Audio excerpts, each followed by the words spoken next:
Евангелле паводле Мацвея. Езус, паклікаўшы 12 вучняў сваіх, даў ім уладу выганяць нячыстых духаў і лячыць усялякую хваробу і усялякую немач.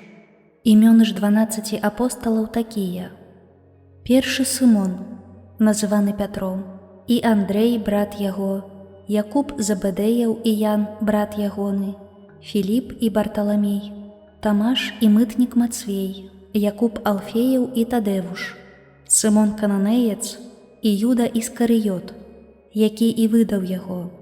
Гэтых 12 паслаў Езус, наказваючы ім: на шлях язычнікаў не ўзыходзьце і ў гарады самарыйскія не ўваходзьце, але перадусім ідзіце да загубленых авечак з дому Ізраэля.